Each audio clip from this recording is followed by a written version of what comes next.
दोस्तों कहानी शुरू होती है और हम पप्पू नसबंदी को देखते हैं जो कि अपनी गर्लफ्रेंड बकैती के साथ होता है। वो उसके साथ रात भर मजदूरी करके इतना खुश था कि वो उसे प्रपोज करके अपनी वाइफ बनाना चाहता था ताकि फिर वो उसे दिन रात बजा सके। इसके बाद वो ब्रेकफास्ट रेडी करता है और बकैती को नींद से उठाकर उसे ब्रेकफास्ट देता है। लेकिन तभी बकैती को बहुत जोर का प्रेशर आ रहा था तो वो हगने के लिए बाथरूम में चली जाती है। लेकिन पप्पू नसबंदी से अब रहा नहीं जा रहा था, इसीलिए वो सीधा बाथरूम में घुस जाता है और हगते हुए ही उसे प्रपोज कर देता है। अब बेचारी बकैती चैन से हगना चाहती थी, इसीलिए वो पप्पू नसबंदी से पीछा छुड़ाने के लिए उसे हाँ बोल देती है। इसके बाद रेडी होकर बकैती अपनी वर्कशॉप में जाती है जहाँ पर वो कांच से आर्ट बनाने का काम करती थी। तभी वहाँ पर वो अपनी फ्रेंड को बताती है कि मेरे बॉयफ्रेंड ने आज मुझे हगते हुए प्रपोज किया। इस पर उसकी दोस्त कहती है कि फिर तो तुम्हारा बॉयफ्रेंड एक नंबर का चूतिया आदमी होगा, इसलिए तू उसे छोड़ दे और किसी और को पटा ले। उधर दूसरी तरफ हम पप्पू नसबंदी को देखते हैं जो कि यूनिवर्सिटी में एक प्रोफेसर होता है और बच्चों को क्लोनिंग के बारे में पढ़ा रहा होता है। वहीं क्लास में हम फटवारी नाम की एक लड़की को देखते हैं जो कि पप्पू नसबंदी को बहुत ज्यादा पसंद करती थी। फिर क्लास खत्म होने के बाद वो पप्पू नसबंदी से कहती है कि मुझे आपकी रिसर्च में बहुत ज्यादा इंटरेस्ट है और मैं आपके साथ अपना तन मन लगाकर काम करना चाहती हूँ। लेकिन पप्पू नसबंदी उसे मना कर देता है। इसके बाद हम पप्पू नसबंदी और बकैती को देखते हैं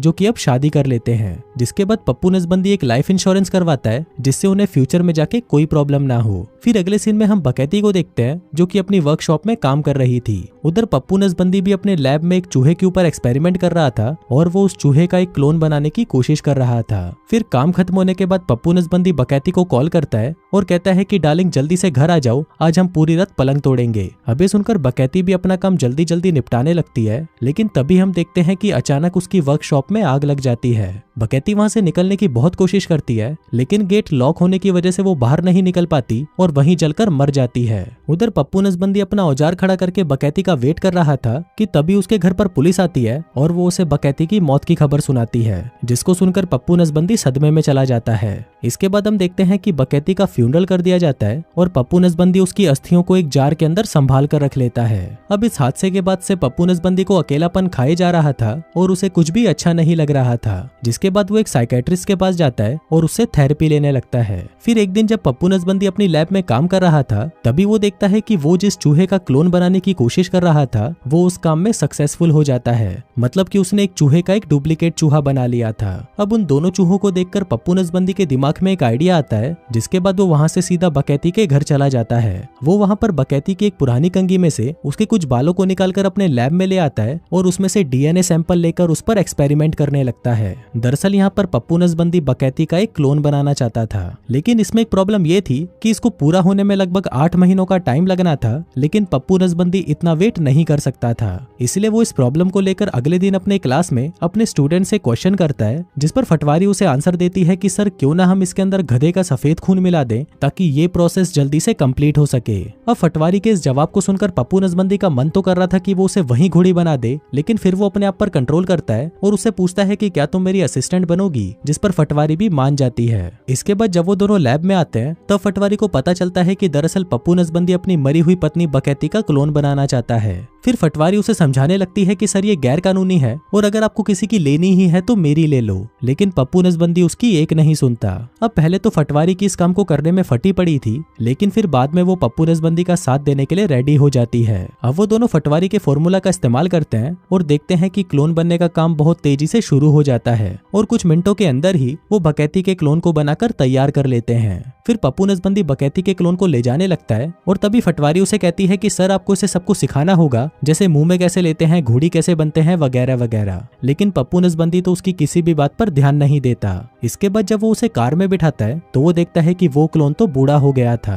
अब ये देखकर फटवारी उसे कहती है कि बड़ी के तूने उसकी उम्र के बारे में तो सोचा ही नहीं, ऐसे तो वो जल्दी ही बूढ़ी हो जाएगी और मर जाएगी। और आगे होता भी वैसा ही है, बकैती का क्लोन पप्पू नसबंदी के सामने ही बूढ़ा होकर मर जाता है। अब ये देखकर पप्पू नसबंदी निराश हो जाता है, जिसके बाद वो उसकी बॉडी को बेसमेंट में बनी एक भट्टी में जलाकर खत्म कर देता है। इसके बाद वो दोनों फटवारी के फॉर्मूला में कुछ चेंजेस करते हैं और एक ऐसा फॉर्मूला तैयार कर लेते हैं जिससे बकैती का क्लोन अब जल्दी से बूढ़ा नहीं होगा। लेकिन पप्पू नसबंदी को फटवारी के इस फॉर्मूला पर ज्यादा भरोसा नहीं था, इसलिए वो बकैती का एक 3 महीने का छोटा बच्चा क्लोन बनाता है ताकि वो उसे सब कुछ सिखाकर बड़ा कर सके। वहीं दूसरी तरफ हम एक इंश्योरेंस एजेंट को देखते हैं जो कि पप्पू पप्पू नसबंदी की ही फाइल को पढ़ रहा था। जिसके बाद वो अपने बॉस से कहता है कि इस आदमी ने अपनी वाइफ के लिए $3 मिलियन का एक लाइफ इंश्योरेंस करवाया था, लेकिन इसकी वाइफ एक एक्सीडेंट में मारी गई। इसलिए मुझे शक हो रहा है कि इस बावलीगढ़ ने कहीं खुद ही अपनी पत्नी को पैसों के लिए मार तो नहीं डाला। जिसके बाद वो पप्पू नसबंदी पर नजर रखने का फैसला करता है। दूसरी तरफ हम पप्पू नसबंदी को देखते हैं जो कि 3 महीने की बकैती को अपने घर ले जा रहा था और वहीं पास में ही वो इंश्योरेंस ऑफिसर भी था जो उसके घर के बाहर छुपकर उस पर नजर रख रहा था। अब पप्पू नसबंदी उस क्लोन को घर लाकर उसकी देखभाल करना शुरू कर देता है और उस क्लोन की उम्र भी जल्दी जल्दी बढ़ने लग जाती है। अब पप्पू नसबंदी उसे सब कुछ सिखाता है ताकि वो बड़ी होकर उसे हर तरह का सुख दे सके। जिसके बाद देखते ही देखते बकैती भी बड़ी हो जाती है और मजदूरी करने के लिए तैयार हो जाती है। लेकिन वहीं उस इंश्योरेंस ऑफिसर की ये देखकर गांड फट जाती है कि भैंड कुछ ही दिनों पहले यहाँ पर एक छोटी सी बच्ची थी, लेकिन अब ये इतनी बड़ी कैसे हो गई। फिर कुछ दिन और बीतते हैं और बकैती अब पूरी तरह से उस उम्र की हो जाती है जिस उम्र में पप्पू नसबंदी ने उसे खोया था, लेकिन वो थोड़ी अजीब दिख रही होती है। इसके बाद फटवारी पप्पू नसबंदी से मिलती है और उससे पूछती है कि क्या आपने बकैती को घोड़ी बना दिया। जिस पर पप्पू नसबंदी कहता है कि मैं उसे बजाना तो चाहता हूँ, लेकिन मुझे वो असली वाली की तरह मजे नहीं दे पा रही। जब भी मैं उसे मुंह में लेने के लिए बोलता हूँ तो वो मेरा काट लेती है। इस पर फटवारी कहती है कि मैं नहीं काटूंगी और ये कहकर वो वहाँ से चली जाती है। फिर घर आकर पप्पू नसबंदी बकैती से मिलता है और उसे अपने साथ ऊपर वाले बेसमेंट में ले जाता है। फिर वो उसे वहाँ पर बताता है कि तुम एक बार जलकर मर चुकी हो और मैंने तुम्हारी अस्थियां इस मटकी के अंदर रखी हैं। अब ये सुनकर बकैती की फट जाती है और वो उससे डरकर पीछे जाने लगती है, लेकिन तभी अचानक उसका पैर फिसलता है और वो नीचे गिरकर मर जाती है। जिसके बाद पप्पू नसबंदी उसे भी उठाकर उस बेसमेंट की भट्टी में जलाकर खत्म कर देता है। अब धीरे धीरे पप्पू नसबंदी डिस्टर्ब हो जाता है और उसे बुरे सपने आने लगते हैं। जिसके बाद वो ये सारी बातें अपनी थेरेपिस्ट को बताता है कि उसे ये सपने आते हैं कि उसने अपनी मरी हुई वाइफ का क्लोन बनाया है, लेकिन वो उस जैसी बिल्कुल भी नहीं है। इस पर थेरेपिस्ट कहती है कि वो इंसान वैसा तब बनेगा जब उसको वैसी परवरिश मिलेगी। अभी सुनकर पप्पू नसबंदी को एक आइडिया आता है और वो सोचता है कि अगर बकैती की परवरिश उसके पेरेंट्स करें तो उसे उसकी बकैती पहले जैसी वापस मिल सकती है। जिसके बाद वो बकैती के बाप के पास जाता है और उसको कहता है कि मैं बकैती का एक क्लोन बना रहा हूँ और मैं चाहता हूँ कि आप उसकी परवरिश करें ताकि वो मेरे पास आकर मुझे पहले जैसे मजे दे सके। लेकिन उसके बाप को उसका ये आइडिया बिल्कुल भी पसंद नहीं आता और वो उसके मुंह पर एक चमाट मारकर उसे वहां से भगा देता है। इसके बाद वो फटवारी के पास आता है और उसे अपनी वाइफ की खूबियां बताते हुए कहता है कि अब से तुम बकैती की परवरिश करोगी और उसे मुंह में लेना और घोड़ी बनना सिखाओगी। अब फटवारी ऐसा करना तो नहीं चाहती थी, लेकिन पप्पू नसबंदी की ऐसी हालत को देखकर वो उसकी बात मान जाती है। इसके बाद वो फिर से एक और क्लोन तैयार करते हैं, जिसके बाद फटवारी उस क्लोन की देखभाल करती है और उसे सब कुछ सिखाती है। जिसके बाद जब वो सब कुछ सीख जाती है तो वो उसकी छोटी सी तितली का चमगादड़ बनवाने के लिए उसे पप्पू नसबंदी के पास ले जाती है। इसके बाद पप्पू नसबंदी उसे एक इंजेक्शन लगाता है ताकि उसकी उम्र बढ़ना बंद हो जाए। फिर जैसे ही कुछ दिन बीतने लगते हैं हम देखते हैं कि उस क्लोन को पप्पू नसबंदी के साथ रहना बिल्कुल भी पसंद नहीं था, लेकिन पप्पू नसबंदी हार नहीं मानता और वो बकैती के क्लोन को शादी के लिए प्रपोज कर देता है, लेकिन इस पर वो क्लोन उसे मना कर देती है।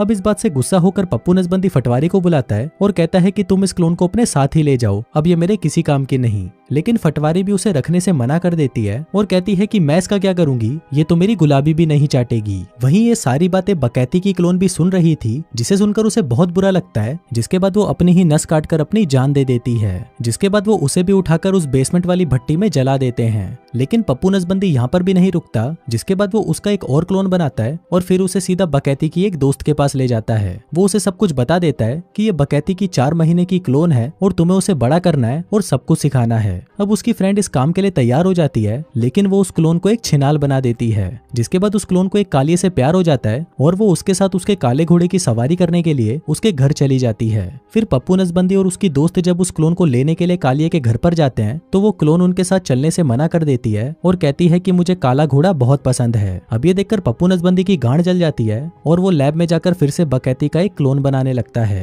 लेकिन तभी फटवारी उसे मना करती है और कहती है कि तुम एक क्लोन के होते हुए दूसरे क्लोन को नहीं बना सकते। अब पप्पू नसबंदी उस कालिये के घर पर नजर रखने लगता है, जहाँ पर वो कालिया रोज दबा दबा कर उस क्लोन की लिया करता था। अब ये देखकर पप्पू नसबंदी पागल हो जाता है और वो उस क्लोन के पास जाकर कहता है कि तुम्हें एक बीमारी है जिस वजह से तुम टाइम से पहले ही बूढ़ी होती जा रही हो। अगर तुम मेरे साथ रहोगी तो मैं तुम्हें बचा सकता हूँ। लेकिन तभी वो कालिये को देखती है और कहती है कि मुझे तो सिर्फ काला खट्टा पसंद है। अब ये सुनकर पप्पू नसबंदी समझ जाता है कि बहन ये कालिये के बिना नहीं रह सकती, इसलिए वो उसे उसी के हाल पर छोड़ देता है। अब पप्पू नसबंदी पूरी तरह से पागल हो चुका था और वो वो बार बार क्लोन को बनाता और मारता जा रहा था, जिसको देखकर फटवारी उस पर गुस्सा करती है और कहती है कि अगर तुम 1 लाख बार भी बकैती के क्लोन को बना लो फिर भी वो तुम्हें बकैती वाले मजे नहीं दे सकती, इसलिए अब ये सब बकचोदी बंद करो और मेरी ले लो। लेकिन पप्पू नसबंदी को तो बकैती की ही लेनी थी, इसलिए फटवारी अब उसके साथ काम करना बंद कर देती है और वहां से चली जाती है। फिर पप्पू नसबंदी जब बकैती का एक और क्लोन बनाकर बाहर जाता है तभी वहां पर फटवारी भी आ जाती है और फिर वो चुपके से उसकी लैब में जाकर वहां पर एक क्लोन बनाने लगती है। इसके बाद पप्पू नसबंदी उस क्लोन को लेकर एक वैश्या के पास जाता है और उसे कहता है कि आप इसे बड़ा करो और अपने जैसा बनाओ। वहीं दूसरी तरफ फटवारी भी एक क्लोन तैयार करके उसे एक अनाथ आश्रम के बाहर छोड़ देती है। फिर कुछ दिनों बाद जब बकैती का क्लोन सब कुछ सीख जाता है तो पप्पू नसबंदी उसे लाकर उसकी लेने लगता है, लेकिन वो क्लोन उसे देने से मना कर देती है और उसके गोटों पर मारकर उसके गोटे तोड़ देती है। इसके बाद पप्पू नसबंदी उसे दबोच लेता है और उसे भी मारकर ठिकाने लगा देता है, जिसके बाद वो बार बार बकैती के क्लोन बनाता और उन्हें अलग अलग लोगों में बांट देता ताकि कोई तो क्लोन बड़ा होकर उसे संतुष्ट कर सके। लेकिन सभी में कोई ना कोई कमी तो रह ही जाती थी, जिस वजह से पप्पू नसबंदी उन सभी को मारकर उन्हें ठिकाने लगा देता था। इसके बाद हम देखते हैं कि पप्पू नसबंदी के पास अब बकैती का आखिरी बाल ही बचा था जिससे वो आखिरी बार उसका क्लोन बना सकता था। फिर वो उसका एक क्लोन बनाता है और उसे अपने एक दोस्त को दे देता है, लेकिन इसका बर्ताव भी बड़े होने के बाद ठीक नहीं था और वो बहुत ज्यादा दारू पीती थी, जिसके बाद पप्पू नसबंदी उस क्लोन की ड्रिंक में जहर मिला देता है और उसे भी मारकर जला देता है। वहीं दूसरी तरफ हम फटवारी को देखते हैं जो कि एक अनाथ आश्रम में जाती है जहां पर पप्पू नसबंदी का क्लोन मौजूद था, जिसका मतलब फटवारी ने पप्पू नसबंदी का क्लोन बनाया था ताकि वो उसके घोड़े की सवारी कर सके। इसके बाद हम पप्पू नसबंदी को देखते हैं जिसे एक कंघा मिलता है जिसको बकैती के क्लोन ने इस्तेमाल किया था। अब वो उसके डीएनए से एक और क्लोन बनाने की कोशिश करता है, लेकिन वो ऐसा नहीं कर पाता क्योंकि वो एक क्लोन से दूसरा क्लोन नहीं बना सकता था। अब पप्पू नसबंदी इन सब से थक चुका था, इसलिए वो बकैती के पेरेंट्स के घर जाता है और उन्हें सारी बातें बता देता है। अब ये बात सुनकर उसकी मॉम बहुत ज्यादा खुश होती है क्योंकि उसे लग रहा था कि शायद इससे उसकी बेटी वापस आ सकती है। जिसके बाद वो पप्पू नसबंदी से कहती है कि तुम एक बार फिर से कोशिश करो और इस बार हम उसे बड़ा करेंगे। अब उसका बाप ये सब करने से मना कर देता है, लेकिन उसकी माँ जैसे तैसे करके उसे मना लेती है। जिसके बाद वो बकैती के कमरे से उसके बाल ढूंढकर उसे पप्पू नसबंदी को दे देते हैं ताकि वो उसका क्लोन बना सके। इसके बाद पप्पू नसबंदी लैब में जाकर उसका क्लोन बनाने लगता है और उसका 3 महीने का क्लोन बनाकर उसे उसके पेरेंट्स को दे देता है। इसके बाद जब वो वहां से अपने घर पर आता है तो वो देखता है कि वहां पर वो इंश्योरेंस ऑफिसर बैठा होता है और वो उसे कहता है कि मैं पिछले 4 सालों से तुम्हारा पीछा कर रहा हूँ और मुझे पता चला है कि तुमने अपनी पत्नी को खुद मारा, जिसके बाद तुम अपनी असिस्टेंट फटवारी के प्यार में पड़ गए। इस पर पप्पू नसबंदी कहता है कि भोसड़ी के ऐसा कुछ नहीं है। जिसके बाद वो उसे शराब ऑफर करता है जिसमें उसने पहले ही जहर मिलाया हुआ था, जिसको पीने के बाद वो इंश्योरेंस ऑफिसर भी मारा जाता है। फिर वो उस ऑफिसर को भी उस भट्टी में जलाने लगता है, लेकिन इससे पहले वो उसका एक बाल निकाल लेता है ताकि वो उसका भी एक क्लोन बना सके। जिसके बाद वो उसका क्लोन बना लेता है और उसे बहुत सारी दारू पिलाकर उसे पुलिस के हवाले कर देता है। फिर अगले दिन हम देखते हैं कि बकैती के पेरेंट्स उसके क्लोन को बड़ा करके उसके पास ले आते हैं और उसे उसके पास छोड़कर वहां से चले जाते हैं। अब इस बार पप्पू नसबंदी को बिल्कुल परफेक्ट क्लोन मिला था। वो उसका मुंह में भी लेती थी और उसके लिए घोड़ी भी बनती थी। अब पप्पू नसबंदी उसे भी प्रपोज कर देता है, जिसके बाद वो उसे सब कुछ सच बता देता है कि वो उसकी वाइफ का एक क्लोन है जिसे पप्पू नसबंदी ने एक लैब में बनाया है। लेकिन ये बात सुनकर वो डर जाती है और पप्पू नसबंदी को रिजेक्ट करके अपने पेरेंट्स के पास वापस चली जाती है। अब इसे पप्पू नसबंदी पूरी तरह टूट चुका था, इसलिए वो फटवारी को फोन करता है और उसे अपने पास मजदूरी करने के लिए बुलाने लगता है। लेकिन वहीं दूसरी तरफ हम देखते हैं कि फटवारी तो पहले से ही उसके क्लोन के घोड़े की सवारी कर रही थी, इसलिए वो पप्पू नसबंदी को मना कर देती है। लेकिन पप्पू नसबंदी उसे मनाने के लिए उसके पास जाता है, लेकिन वहां पर वो अपने ही क्लोन को देखकर पागल हो जाता है और उसे मारने लगता है। पर तभी फटवारी उसे रोकते हुए कहती है कि मैं तुमसे बहुत प्यार करती हूँ, इसलिए मैंने ये सब किया था। अब ये सुनकर पप्पू नसबंदी को अपनी गलती का एहसास होता है कि फटवारी तो उसे कब से अपनी देना चाहती थी, लेकिन मैं ही चूतिया था जो उसकी लेना नहीं चाहता था। तभी पप्पू नसबंदी को एक आइडिया आता है और वो अपने क्लोन को बकैती के क्लोन से मिलवा देता है ताकि वो दोनों साथ में मजदूरी कर सकें। जिसके बाद वो फटवारी को अपनी बंदी बना लेता है ताकि वो उसके साथ मजदूरी कर सके। अब इससे सबके सब खुश थे और सबकी ठरक भी शांत हो चुकी थी। और दोस्तों, इसी के साथ ही ये कहानी यहीं खत्म हो जाती है।